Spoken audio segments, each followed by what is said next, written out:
kapag mabait kang tao, mabuti kang tao, hindi magdadalawang isip na i-reward ka ng Panginoon.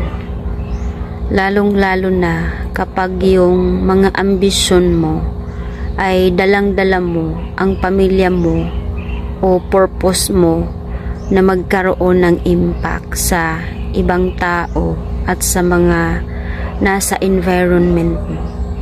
Hindi magdadalawang isip na ibibigay ni God yung mga hiling mo.